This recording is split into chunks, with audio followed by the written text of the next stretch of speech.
ভগবানের কাছে আমাদের প্রার্থনা কি হতে পারে? ভগবানের কাছে আমরা শিবের কাছে গেলাম, শিব চতুর্দশীর দিনে জল ঢাললাম। পাঁচটা জিনিস ঢালবেন, শুধু ডাব দিয়ে হয় না, আরাধনা হয় না। শিবকে সন্তুষ্ট করার জন্য পাঁচটি জিনিস দরকার, পাঁচটি তরল। কি কি তরল? প্রথমে দধি, দুগ্ধ, ঘৃত, মধু, গঙ্গাজল, সঙ্গে ডাব জল। বোঝা গেছে? যারা আছেন, যারা পরবর্তীকালে এই শিবের লিঙ্গের ওপরে যারা অর্পণ করবেন, নিজেরা অঞ্জলি নিবেদন করবেন, তাদের জন্য বলি দধি, দুগ্ধ, ঘৃত, মধু, গঙ্গাজল, সঙ্গে ডাব জল। আর শিব এর মতন এমন দেবতা হয় না। শিব কথা বলেছিলেন, এসেছিলেন ভগবানের কাছে। কোথায় এসেছিলেন? পুরাণের যুগ থেকে তো হরিহর আত্মা, হরি এবং হর। হর মানে শিব, হরি মানে যিনি হরণ করেন, ভগবান শ্রীকৃষ্ণ গোবিন্দ পুরুষোত্তম। হরিহর আত্মা রয়েছেন। এই হর মহাদেব দেখলেন কে? পুরাণের যুগ থেকে একটু উদাহরণ নিয়ে আসি, চলুন। বৃন্দাবন থেকে এই দিকে চলে আসবো, পুরাণের যুগকে যাব। এই মহাদেব, দেবাদিদেব মহাদেব আত্মভোলা তো। আত্মভোলা বলেই দশাস্য বানয়স্তুষ্ট স্তবত্তোরবন্দিনোরিবহ ঐশ্বর্যমাতুলম দত্তা ততয়াপসু সংকটম इति यादिष्टस्तमयसूर उपाधावत् स्वगात्रतः किदारयत्मक्रव्येण जौहानग्निमुखं हराम। একবার দেবী মহামায়া খুব ক্রুদ্ধ হয়ে গিয়েছিলেন। ক্রুদ্ধ হয়ে গিয়ে এমন ভাবে নৃত্য শুরু করেছেন যে সেই নৃত্যের তালে তালে কি হচ্ছে না, যেখানেই তিনি চরণ বিক্ষেপ করছেন, জিহ্বা অগ্নি মুখং হরম, প্রত্যেকটা পদক্ষেপে আগুন ছড়িয়ে যাচ্ছে, আগুনে সমস্ত ভস্মীভূত হয়ে যাচ্ছে। দেবতারা দেখলেন মহা বিপদ, তাহলে কি করে সামলানো যাবে? সবাই গেলেন ব্রহ্মার কাছে। ব্রহ্মা বললেন, এ কাজ আমার নয়, চলো আমরা সবাই যাই বিষ্ণু নারায়ণ কৃষ্ণের কাছে। তারা সবাই বিষ্ণু নারায়ণ কৃষ্ণের কাছে গেলেন। কৃষ্ণের কাছে যেতে, বিষ্ণু নারায়ণের কাছে যেতে তিনি বললেন, শোনো, যেখানেই উৎপত্তি সেখানেই নিলয়। সাগরের লহরী সমানা, সাগরের তরঙ্গ ঢেউ যেমন সাগরেই উৎপত্তি হয় আবার সাগরেই মিশে যায়। এই যে ধ্বংসলীলা দেখছো, এই যে তাণ্ডব লীলা দেখছো, যিনি এই তাণ্ডব লীলা করিয়েছেন তিনিই একমাত্র এটা নিমিলন করবেন, অন্য কেউ নয়, অন্য কেউ নয়। কে তিনি? তিনি হলেন দেবাদিদেব মহাদেব। মহাদেব, হ্যাঁ, আপনারা তার কাছে যান, তার কাছে গিয়ে নিবেদন করুন যে হে সংকট মোচন শিব, আপনি এই সংকট থেকে জগৎকে রক্ষা করুন। সেদিকে দেবী মহামায়া কালী তুণ্ড তাণ্ডবিনী একেবারে তাণ্ডব নৃত্য করতে করতে আসছেন, জগতে সমস্ত অগ্নিতে ছারখার হয়ে যাচ্ছে। দূর থেকে মহাদেব দেখলেন, দেবতারা সবাই অবাক হয়ে তাকিয়ে আছেন মহাদেবের দিকে। কি করেন মহাদেব? মহাদেব কি করলেন জানেন তো? যোগীবর তো, সিদ্ধ যোগীবর, যোগী শ্রেষ্ঠ। তিনি তাকিয়ে দেখলেন, মহামায়া তাকে দেখে চিনতে পারলেন না। करालिनी তিনি চিনতেই পারলেন না। তখন দেবাদিদেব মহাদেব কি করলেন জানেন? তিনি শিব থেকে নিজেকে সবে রূপান্তরিত করে, আবার বলছি, তিনি শিব থেকে নিজেকে সবে রূপান্তরিত করে, তাহলে বসো ব, রূপান্তরিত করে মৃত্তিকায় শয়ন করে গেলেন। আর চোখ বুজিয়ে, একেবারে চোখ বুজিয়ে অপেক্ষা করতে লাগলেন, দেখি কি হয়, দেখি কি হয়। আর ওদিকে দেবী মহামায়া তাণ্ডব নৃত্য করতে করতে করতে, আপন হারা তো, আপন হারা হয়ে নৃত্য করতে করতে করতে এসে দেবাদিদেব মহাদেবের সব দেহের ওপরে কণ্ঠাগত প্রাণ করে মহাদেব শুয়ে আছেন সব রূপে। আর দেবী এসে সেইখানে চরণ ক্ষেপণ দিলেন। যেই চরণ ক্ষেপণ দিলেন, সঙ্গে সঙ্গে মহামায়ার যে ধরনের উন্মাদনা ছিল, তাণ্ডব রূপ ছিল, সেই তাণ্ডব রূপটা সঙ্গে সঙ্গে স্তিমিত হয়ে গেল। যোগীবর মহাদেব তিনি কি করছেন? তিনি নিজে জপ করছেন,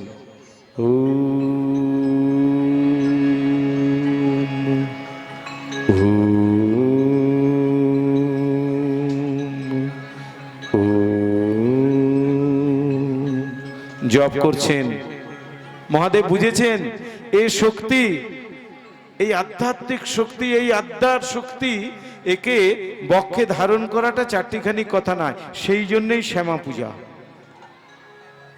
লক্ষ্য করে দেখবেন। এরপরে মহাদেবীর কি হলো? হঠাৎ দেখলেন কিসের উপরে যেন আমি চরণ বিক্ষেপ করে দিলাম। যা দেখেছেন, কে? এ কি? ও গো তুমি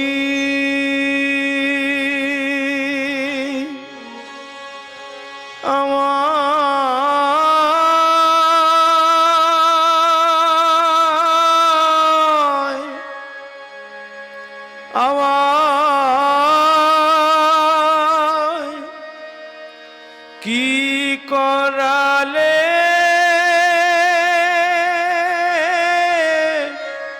ও গো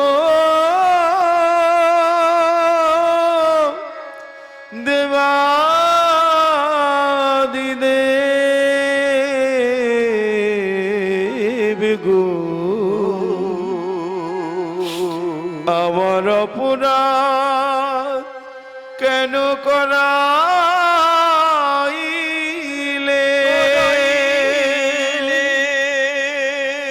গো প্রাণীর দেবতা, দেবতা, আমার এই অপরাধের ক্ষমা নাই।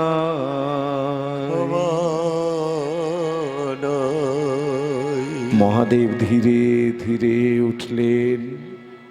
দেবতারা চমকে উঠলেন, হায় হায় হায়, আমাদের হর হর মহাদেব, আমাদের দেবাদিদেব এ কি অবস্থায় পড়েছেন, হায় হায় হায়, কি হবে, কি হবে? জয় জয় মহাদেব, জয় শিব শম্ভু, জয় শম্ভু, তুমি নিজে ওঠো, ওঠো, ওঠো। মহাদেব ধীরে ধীরে উঠলেন। ধীরে ধীরে উঠে কি হলো গো? হোমের কুণ্ডে সে পাশে বসেন। আরে সামনে বসছেন কেন? সেই পাশে যান না। তবু সেই নির্নীড় করছে। ওই পাশে অত জায়গা আছে।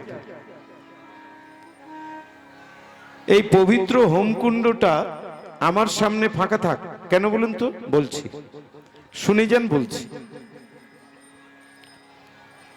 কেন এইটাকে, হোমকুণ্ডটাকে প্রস্তুত করা হয় এবং সেই হোমকুণ্ডে কেন এরকম আহুতি দেওয়া হয়। আসছি। অনুভবটাকে ফাট করে ভেঙে দিল। যাই হোক, ঈশ্বরের ইচ্ছে নয়।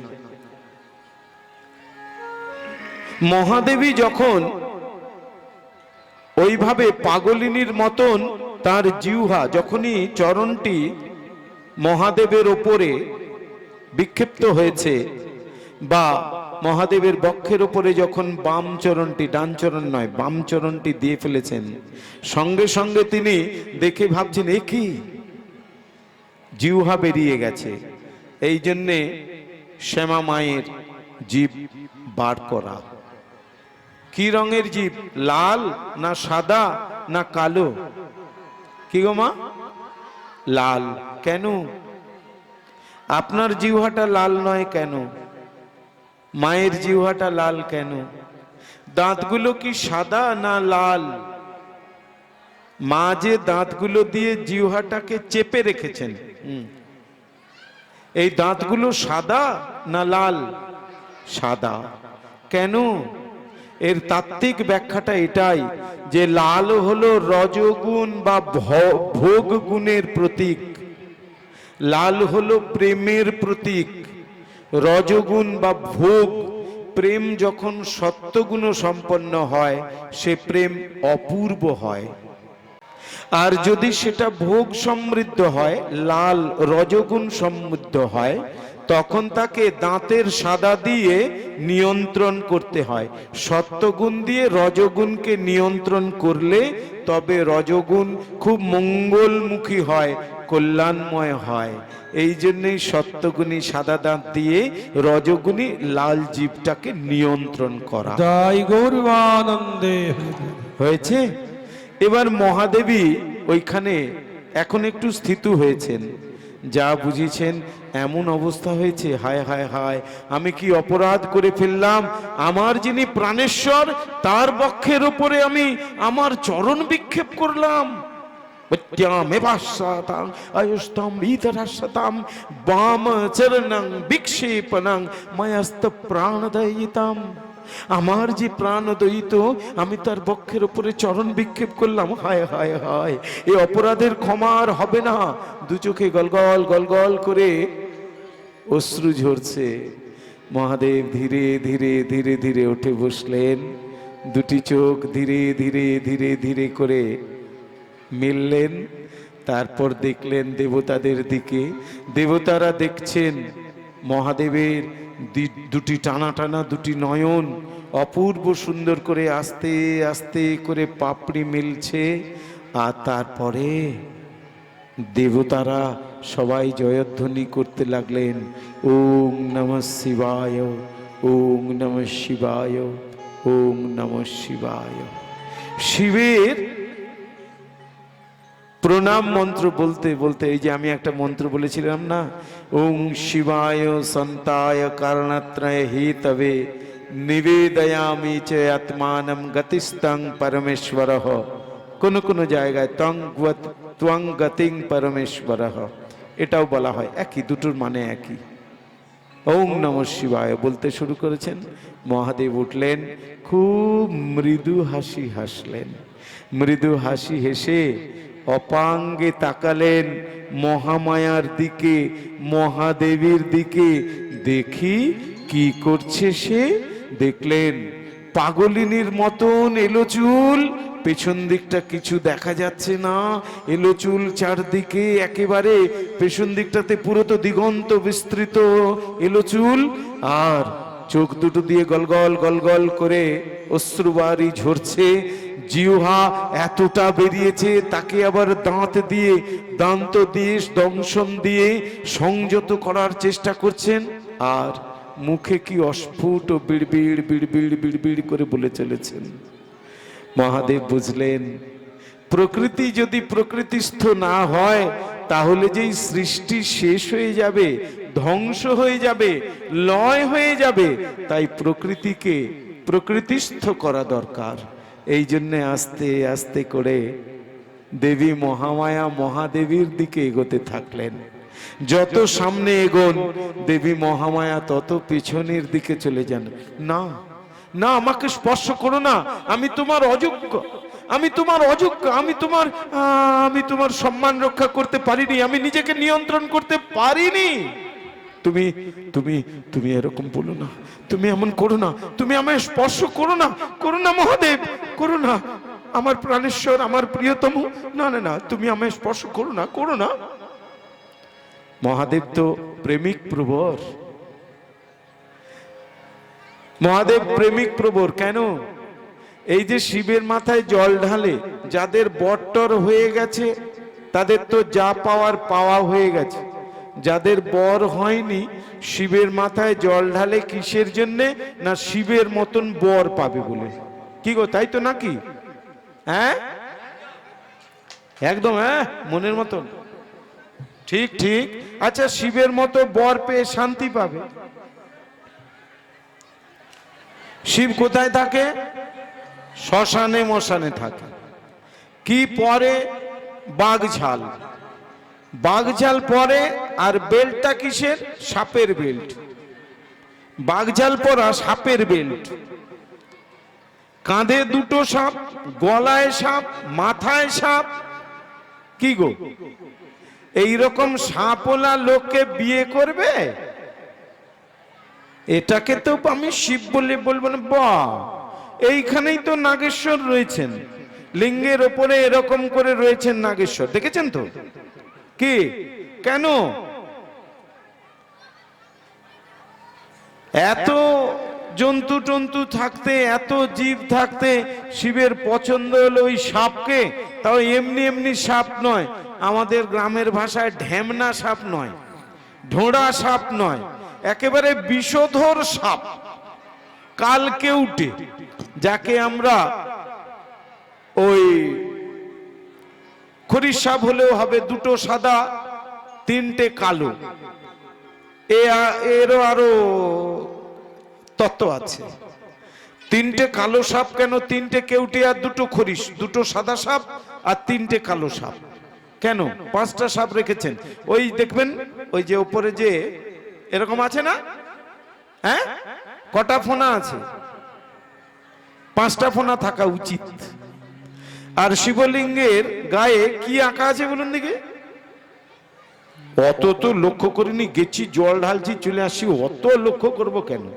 বাহ, আপনি যাবেন দেখবেন না, এইখানে বিপরীত দিকে লেত নালাটা রয়েছে, আমি দেখেছি বিপরীত দিকে লেত নালা। এদিকটা দক্ষিণ দিক তো নাকি গো? হ্যাঁ দাদা, এটা দক্ষিণ তো, তাহলে ওইটা উত্তর, তাহলে উত্তরে লেত নালা রয়েছে, তাই না? এটা যদি পূর্ব পশ্চিম হতো তাহলে কোথায় রাখতে হতো?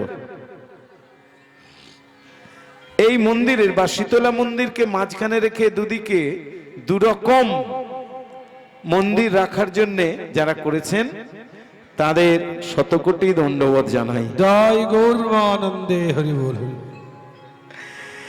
ওই যে ভগ থেকে নির্গত যে বাড়ি জল, ওই জলটা যাতে কখনো পায়ে না পড়ে সেই জন্য একটা সুন্দর চেম্বার করে দেওয়া হয়েছে।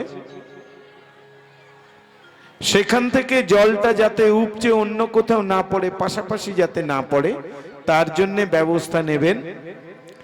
এই যে রুদ্র শিব, রুদ্রেশ্বর মূর্তিটা সেটাই।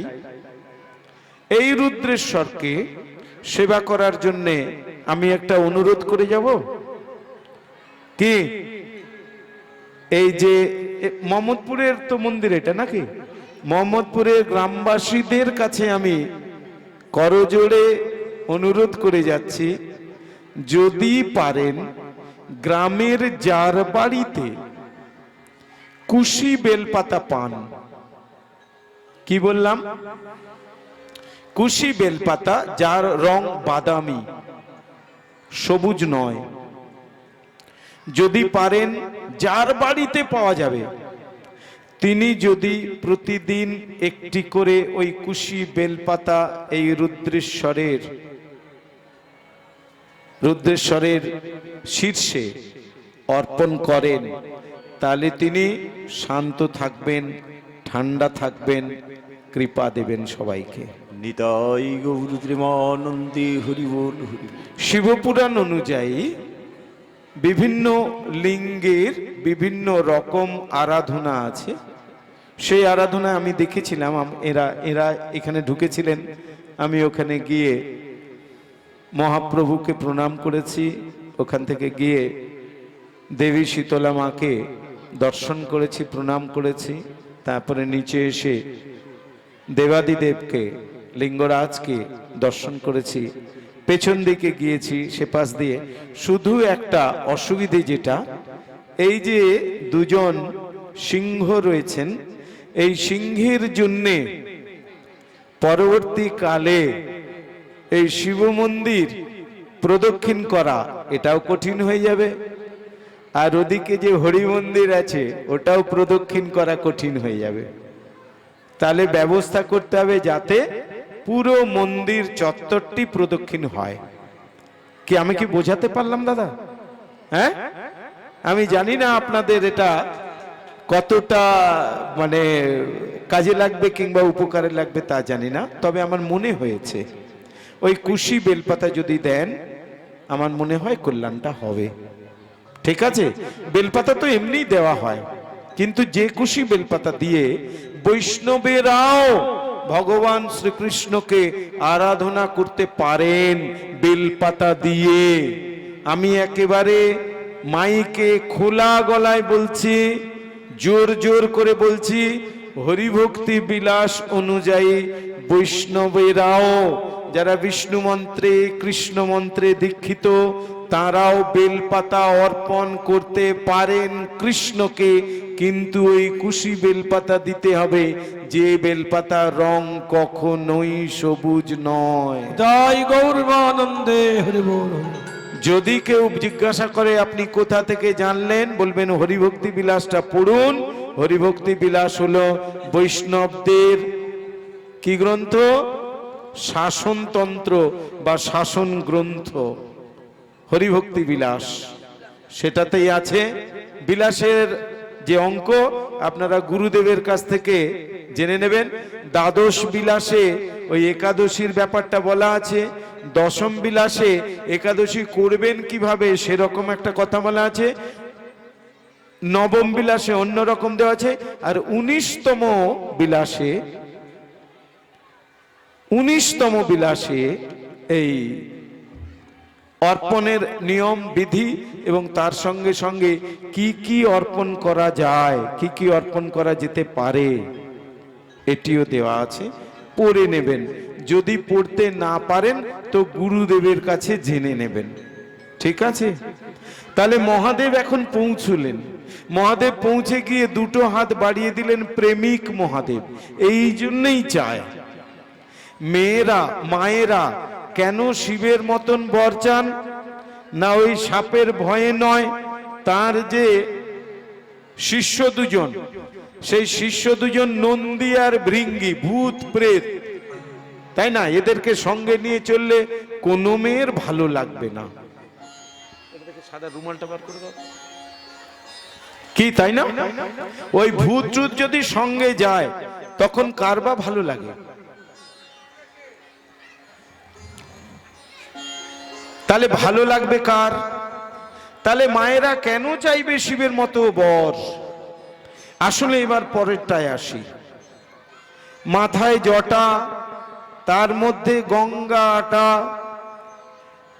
মায়ের সঙ্গে দেবাদিদেব মহাদেবের সম্পর্কটাও দারুণ অম্ল মধুর। মা এই পাগলিনী, আর কি শিব আবার গাঁজা সিদ্ধি টিদ্ধি খায়। বাবার নামের তাপে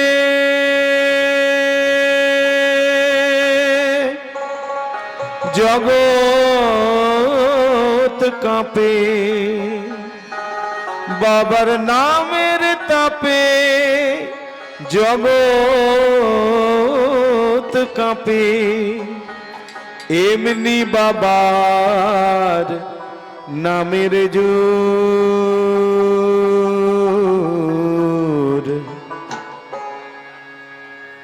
কেন বলা?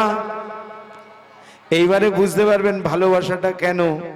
কেন মেয়েরা শিবকে বর হিসেবে বা নিজের বরকে শিবের মতো বর রূপে আকাঙ্ক্ষা করে।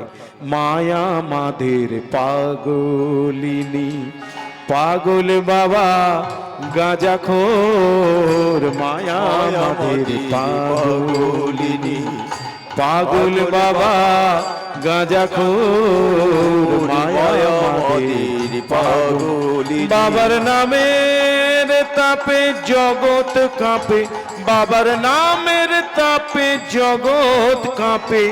এমনি বাবার নামের জোর। মায়া মাদের পাগলিনী, পাগল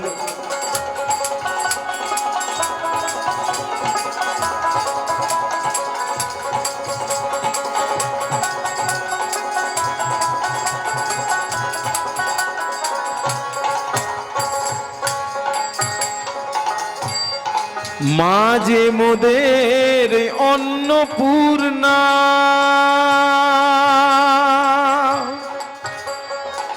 আর বাবা বাবা আমার অন্ন পায় না গো।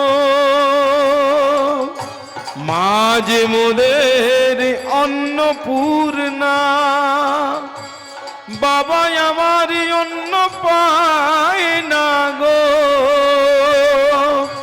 বাবার গাঁজা সিদ্ধির দাম জোটে না, গাঁজা সিদ্ধির দাম জোটে না।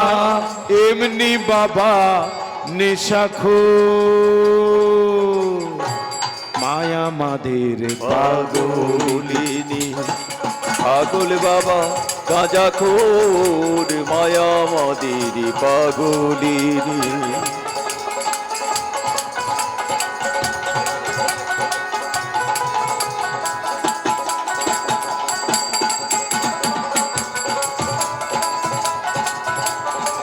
হরি বল।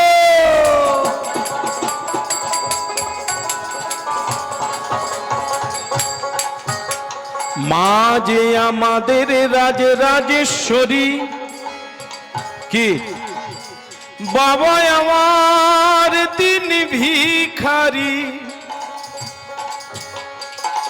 দেবাদিদেব মহাদেব, মা যে মোদের রাজরাজেশ্বরী, বাবা আমার দিন ভিখারি। বাবা সোনার কাশি ত্যায্য করি, সোনার কাশি ত্যায্য করি। শ্মশানেতে হয় বিভোর। মায়া মাদের পাগলিনী, পাগল বাবা গাঁজাখোর। মায়া মাদের পাগলিনী,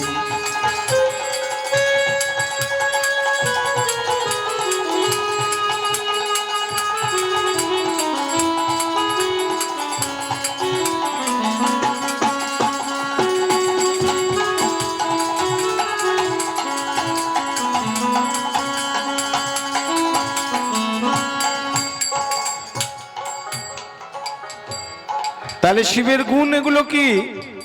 সব বিপরীত গুণ। মা তখন পরিচয় দিচ্ছেন, সিদ্ধি মানে সেই সিদ্ধি নয়, সিদ্ধি নয়। কোন সিদ্ধি গো? যে সিদ্ধি খেয়ে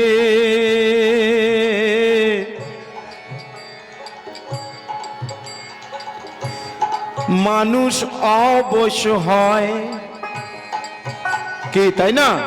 বস্তু সিদ্ধি নয়, এ সিদ্ধি মানে সেই সিদ্ধি নয়। এ যে অষ্ট সিদ্ধি হয়, অনিমা গরিমা লঘিমা আদি যার নাম হয়। আবার শ্মশানেতে অন্তিম সময় ওরে ও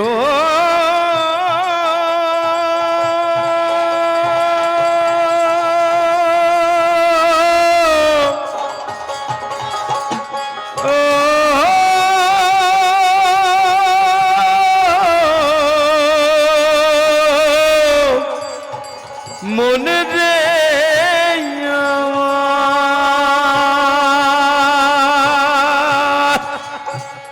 শ্মশানেতে অন্তিম সময়, শ্মশানেতে অন্তিম সময় জীবের কাটে কাটে গো মায়া মাদের পাগলিনী পাগল বাবা গাঁজাখোর মায়া মদিনী পাগলিনী পাগল বাবা গাঁজাখোর মায়া মদিনী পাগলিনী বাবার নামের তাপে জগৎ কাঁপে, নামের তাপে জগৎ কাঁপে, এমনি বাবার নামের জোর মায়া মাদের পাগলিনী পাগল বাবা গাঁজাখোর মায়া মদিনী পাগলিনী পাগল বাবা গাঁজাখোর মায়া মদিনী পাগলিনী মায়া মাদের পাগলিনী। জয় গৌর আনন্দে হরি বল দিব। এই জন্যই চাই, এত প্রেমিক আর কোথায় পাবে? সেই প্রেমিককে পাওয়ার জন্যে দেবাদিদেব মহাদেবের এই প্রেম সত্তাকে পাওয়ার জন্যে, যিনি নাকি এমন প্রেমিক, কিরকম প্রেমিক? মদন গেছে, এই মদন নয়, রতিপতি মদন। রতিপতি মদন মানে কি? আমাদের জীবনে যে কাম রয়েছে সেটা দুভাগে বিভক্ত, একটা পুরুষ কাম আর একটা হচ্ছে নারী কাম। এই পুরুষ কামটার নাম হলো মদন আর নারী কামটার নাম হলো রতি। এরা কি করে? এরা যদি মনে করে তাহলে যে কোনো মানুষকে নরকের তলায় নামিয়ে দিতে পারে। মদনের খুব ইচ্ছে ছিল যে দেবাদিদেব মহাদেব, ও তো খুব যোগী পুরুষ, ওনার যোগ ভঙ্গ করে দেব। যোগ ভঙ্গ করলে কি হবে? অন্যান্য দেব দেবীদের যোগ ভঙ্গ করে দিয়েছি, তাদেরকে পদস্খলন করিয়েছি এই কামসর দিয়ে। ওই দেবাদিদেব মহাদেবকে যদি আমি জয় করতে পারি তাহলে জগতে আর কেউ আমার ওপরে উঠতে পারবে না, সবাই আমার নিয়ন্ত্রিত হয়ে থাকবে, কাম নিয়ন্ত্রিত হয়ে থাকবে। বেশ, তথাহ চঙ্গমললনম বৃণিষ্য মে যথাতি কামং বিতরামি তে বরম প্রিয়েয় তোয় নন্দ্রণাং প্রপদ্যতামহো তয়াত্মা বৃষমর্দ্যতে বৃথা। মহাদেব ধ্যানে বসেছেন। মদন তখন গিয়ে রতিকে জিজ্ঞাসা করছে, রতি তার স্ত্রী, শোনো রতি, বলো আজ আমি হয় সফল হব নয়তো মরব। মানে জীবনে একটা অন্তত এরকম পথ আমাকে নিতেই হবে যাতে সারা জগতের মানুষ আমার কাছে ভীত হয়ে থাকে, শঙ্কিত হয়ে থাকে, আতঙ্কিত হয়ে থাকে, আশঙ্কিত হয়ে থাকে। এতগুলো শব্দ বললাম কেন? তার কারণ আমি যদি মানুষকে কামবাণে জর্জরিত করতে পারি তাহলে মানুষ চট করে আমার প্রভুর দিকে অগ্রসর হতে পারবে না। আর প্রত্যেকেরই তো একটা প্রতিষ্ঠিত হওয়ার একটা আকাঙ্ক্ষা, তাহলে আমিও জগতে প্রতিষ্ঠিত হতে পারবো। বেশ, তাহলে কি করবে? আমি আজকে দেবাদিদেব মহাদেবের কাছে যাব। কেন? দেবাদিদেব মহাদেবের আজ আমি যোগ ভঙ্গ করব। যোগ ভঙ্গ করবে? হ্যাঁ। কেন তুমি এই রকম? না না না না না, তুমি যেও না, তুমি তো আমার প্রাণের প্রাণ, তুমি কেন যাবে? তুমি কেন এরকম করতে চলেছো? শোনো, ওই দেবাদিদেবের সঙ্গে যেন আমার নামও যুগ যুগান্তর জড়িয়ে থাকে, এটাই আমি চাই। বেশ, আমি আর তোমাকে কি বলবো। মদনদেব চললেন মহাদেবের কাছে, যিনি যোগী হয়ে আছেন।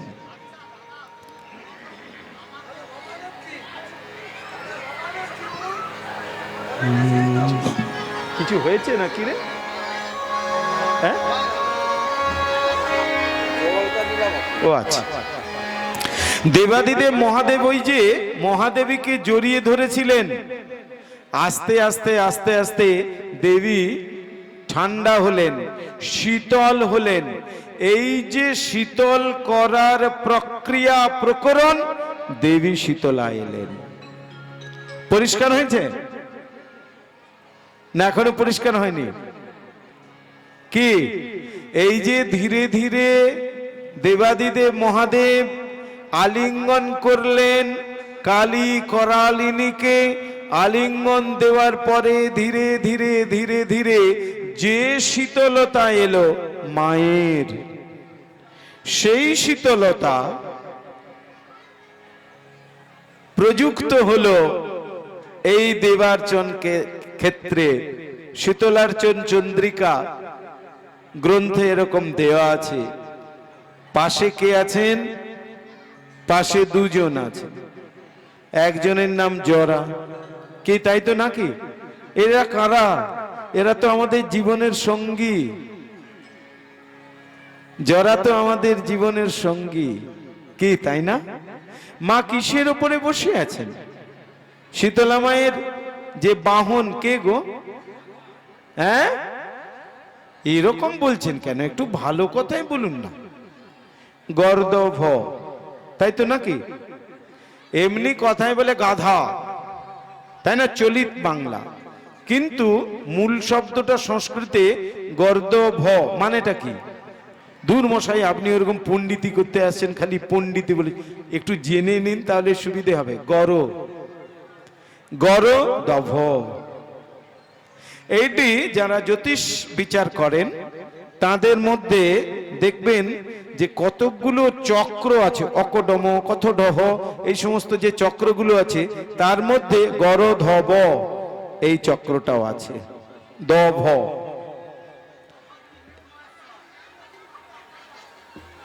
ঠিক বলছি, একদম ঠিক। ভেতরে কি আছে? ভেতরে গঙ্গা জল আছে। গঙ্গা জল কোথায় রাখা হয়? মিলিত বিগ্রহে রাখা হয়। সেই জন্য মা এরকম। মায়ের হাতে কি আছে? কি গো ওইটা কি? হ্যাঁ, ঝাঁটা, ঝাড়ু না, এইটাকে খুব সুন্দর কথায় বলে সম্মার্জনী।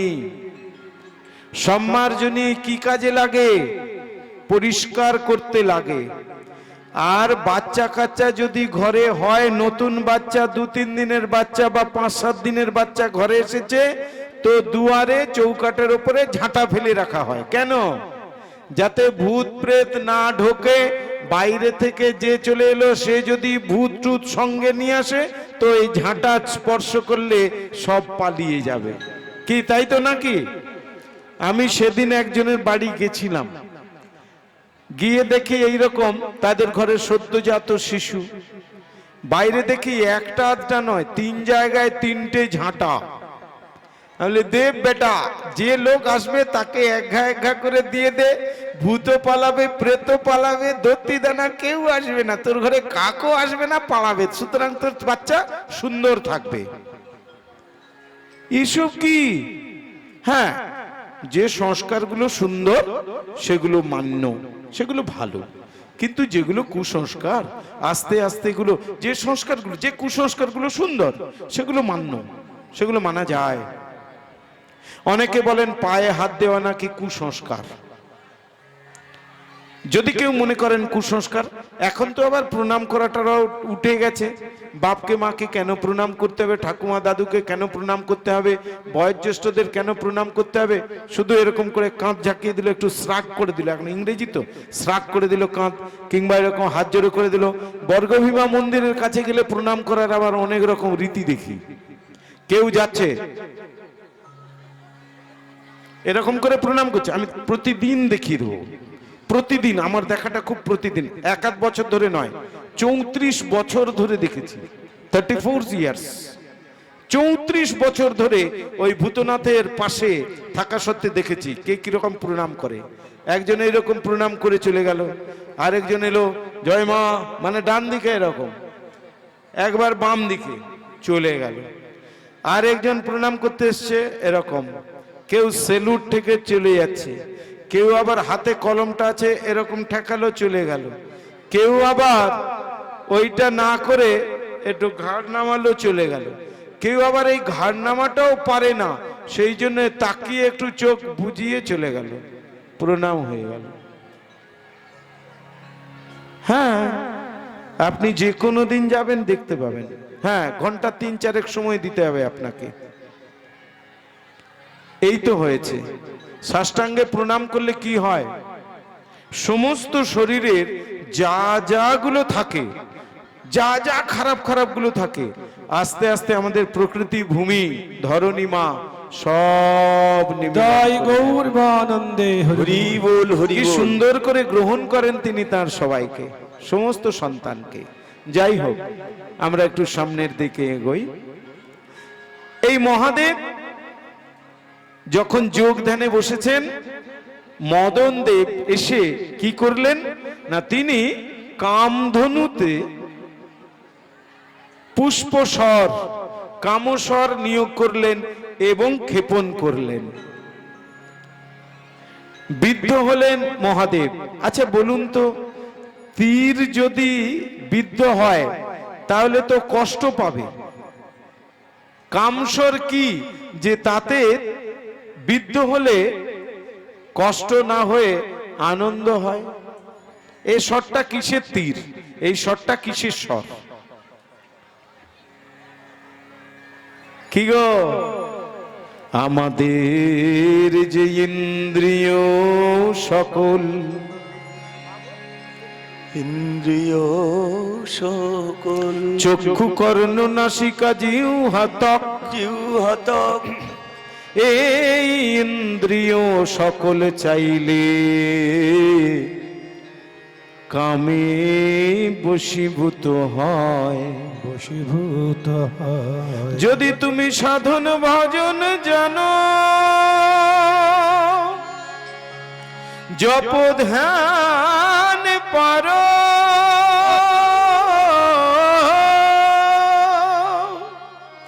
তবে তুমি নিজেকে নিয়ন্ত্রণ করতে পারো। তুমি নিজেকে নিয়ন্ত্রণ করে প্রভুর কৃপা বলে এই জগতের মায়া কাটিয়ে উঠিতে পারো, উঠিতে পারো। তুমি এই মায়া কাটিয়ে উঠতে পারো।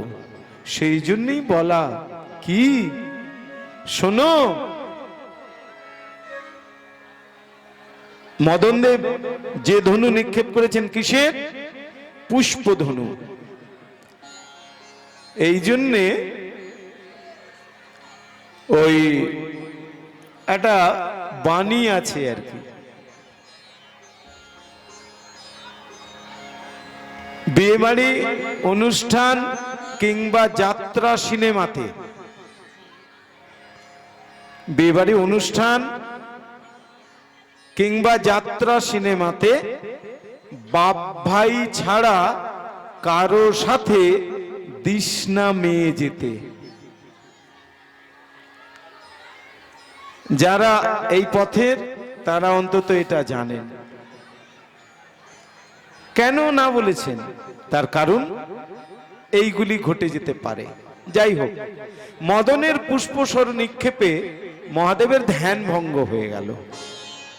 অসময়ে ধ্যান ভঙ্গ হলে যোগীর অসুবিধে হয়, গা জ্বালা জ্বালা করছে, জুড়োচ্ছে না, এদিকে তাকাচ্ছেন কাউকে দেখতে পাচ্ছেন না, একটু দূরে দেখতে পেলেন, আরে মদন, এই মদন নয়, ওই রতিপতি মদন দেব। কি তুই এই কাজ করেছিস? তবে দেখ যোগীর দৃষ্টি মদনদেব ভস্মীভূত হয়ে গেলেন, ছাই হয়ে গেলেন। শিব গায়ে ছাই মাখেন, ভস্য মাখেন। কোন ভস্য? ঘুটে পোড়া ছাই। কোন ছাই মাখেন? ওই যাকে তাকে পুড়িয়ে দিয়ে চলে গেছে সেই ছাই? এত সোজা? বিভূতি ছাই। বিভূতি ছাই কি? যে ছাই গায়ে মাখলে শীত করে না, যে ছাই গায়ে মাখলে হিমালয়ের -30°C তাপমাত্রাতেও যোগাসন করা যায়, বরফের ওপর দিয়ে হেঁটে চলা যায়, সেই বিভূতি ছাই। যদি কেউ একবার পেয়ে থাকেন, আচ্ছা আমি একটু উদাহরণ দিই তাহলে বুঝতে পারবেন। কুম্ভ মেলা গেছেন কখনো? হ্যাঁ বলে না, নাও বলে না। জানলে হ্যাঁ বলুন, নইলে না বলুন। জাননি? বেশ, আমি অভিজ্ঞতার কথা বলি। কুম্ভ মেলাতে যারাই যান, 12 বছর অন্তর কুম্ভ মেলা হয়তো, এই কুম্ভ মেলাতে এক শ্রেণীর সাধু আছেন যারা কোনো পোশাক পরেন না, দিগম্বর থাকেন। আমাদের গ্রাম্য ভাষায় ল্যাংটো থাকেন। তাদের কোনো বিকৃতিও থাকে না। তারা সারা বছর থাকেন কোথায়? দেখতেই পাওয়া যায় না। এরা থাকেন হিমালয়ের প্রত্যন্ত গুহায়। এই প্রত্যন্ত গুহায় যখন থাকেন, শীতকালে অত্যন্ত ঠান্ডা যখন, ডিসেম্বর জানুয়ারি মাসে, তখনও তারা এই রকমই কোনো পোশাক পরিচ্ছদ না পরে থাকেন। কিসের জোরে জানেন? তাদের সারা অঙ্গে ওই বিভূতি ছাই মাখা থাকে। তাহলে যোগীরাজকে কেন মায়েরা পছন্দ করবেন না? এমন প্রেমিক, অদ্বিতীয় প্রেমিক কেন পছন্দ করবেন না? আমার বড় যেমন এমন যোগীরাজ হয়, আমার বড় যেমন স্ত্রীকে ভালোবাসে, এমন বিশ্বপ্রেমিক হয়, যেন এমন অপূর্ব প্রেম দিয়ে আমাদের সারা জীবন ভুলিয়ে রাখে, ভুলিয়ে রাখে, ভুলিয়ে। জয় গৌরানন্দে হরি বল।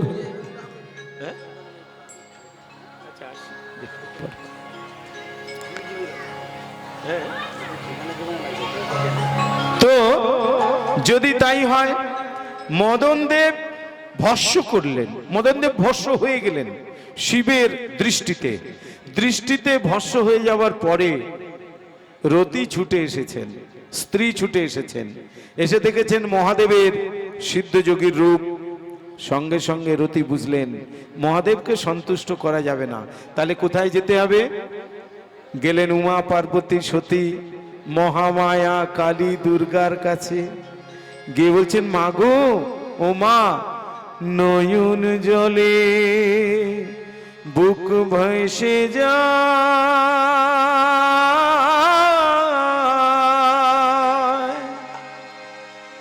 রতিপতি বিহনে। রতির নয়ন দিয়ে জল বেয়ে যাচ্ছে। এসে মায়ের কাছে বসেছেন। মা, কি গো, কি হলো রে মেয়ে? মা, আজ আমার স্বামী দেবতা ভুল করে মহাদেবের ওপরে প্রয়োগ করেছেন কামসর। সেই জন্য তার ধ্যান ভঙ্গ হয়েছে, যোগ ভঙ্গ হয়েছে। সেই জন্য তিনি দৃষ্টিপাত করে আমার স্বামী দেবতাকে ভস্মে পরিণত করে দিয়েছেন। মা, আমি কি করব? আমি কি এরকম বৈধব্য জ্বালা সহ্য করব? মা, ও, তুমি মহাদেবের কাছে যাওনি? হ্যাঁ, গেছিলাম। নত জানু হয়ে বসেছিলাম, প্রণাম করেছিলাম, তিনি আর তাকাননি। ও, ঠিক আছে, চলো। দেবী মহামায়া এলেন। এসে বলছেন, সাজো হর মদন মোহন সাজে, সাজো হর মদন মোহন সাজে, বিশ্ববিমোহন নয়ন রঞ্জন, বিশ্ববিমোহন নয়ন রঞ্জন, চরণে নূপুর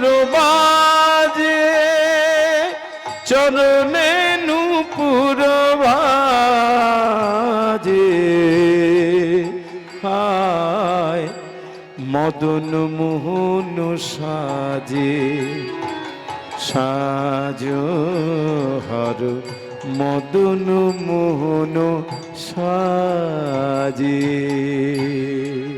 মদন মোহন এই শব্দটা যেই কানে গেছে সঙ্গে সঙ্গে মহাদেব বললেন, কি হয়েছে? শোনো, তুমি এমন রেগে গেলে যে রাগ করে সেই ছোট্ট একটা ছোকরাকে তাকে ভস্ম করে দিলে কেন? কি হয়েছে? ও আমার যে ধ্যান ভঙ্গ করে দিয়েছে। বেশ বেশ বেশ, তোমার ধ্যানের ফল কি দরকার বলো?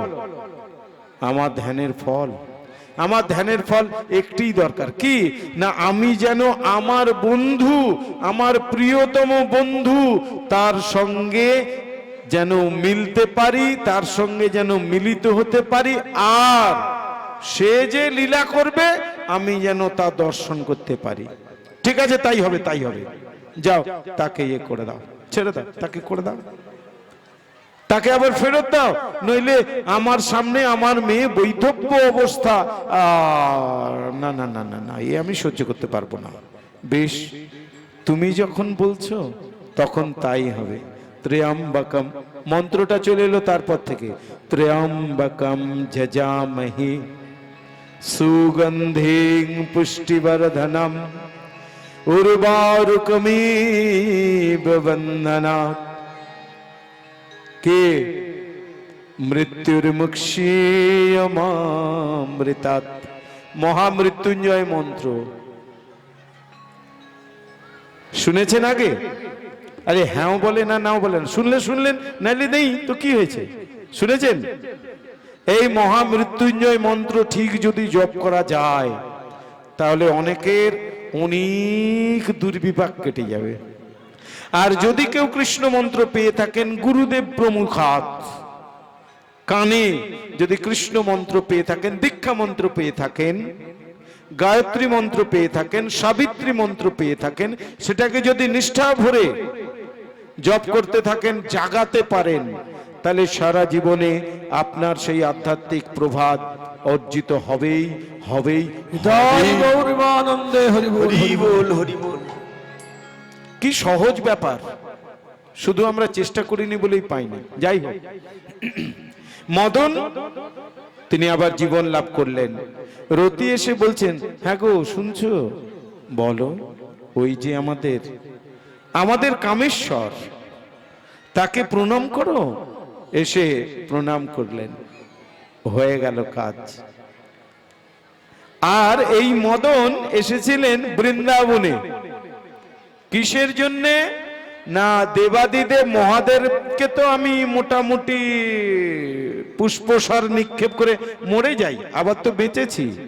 যদি আমি কৃষ্ণ ভগবানকে এই স্বর নিক্ষেপ করে একবার অন্তত এফেক্ট আনাতে পারি, যদি আমি ক্রিয়াকরণ করতে পারি, তাহলে সারা পৃথিবীতে যত দেবদেবী আছে তার সঙ্গে আমাকে সব থেকে বেশি মানতে বাধ্য হবে, বাধ্য হবে, বাধ্য হবে। এসে দাঁড়ালেন, ভগবান শ্রীকৃষ্ণ দেখলেন, ও মদন তুমি এসেছো, আচ্ছা ঠিক আছে। ধনু তে বাণ নিক্ষেপ করেছেন, কামস্বর নিক্ষেপ করার জন্য প্রস্তুত মদন দেব। এখন ভগবান কৃষ্ণ, ভগবান শ্রীকৃষ্ণ, কানাই বলুন, গোপাল বলুন, গোবিন্দ বলুন, তিনি কি করছেন? একবার আর চোখে তাকিয়েছেন, তির্যক চোখে তাকিয়েছেন কার দিকে? মদনের দিকে। আর কি করেছেন? কোমরে যে বাঁশিটা রাখা ছিল সেই বাঁশিটা নিয়ে বংশী বাজিল বিপিনে, বাঁশি বাজাতে শুরু করে দিলেন। যা বাঁশির সুর গিয়েছে, মদনের হাতে যে ধনু আর তীর ছিল, ওই যেমন ছিল তেমনই হয়ে গেছে, এখনকার ভাষায় স্ট্যাচু হয়ে গেছে। ন যজৌ ন তস্থৌ, না এগোতে পারছে না পেছোতে পারছে। ভগবান শ্রীকৃষ্ণ তার ত্রিবঙ্কিম ঠাম যে রূপ দর্শন করালেন আর যা বাঁশির সুর শোনালেন, সঙ্গে সঙ্গে মদন চুপ করে গেলেন। তিনি আর স্বর নিক্ষেপ করতেই পারলেন না, এই জন্য তিনি মোহিত হয়ে গেলেন। এই জন্য কৃষ্ণের অপর নাম মদন মোহন। জয় গৌর প্রেমানন্দে হরি বল।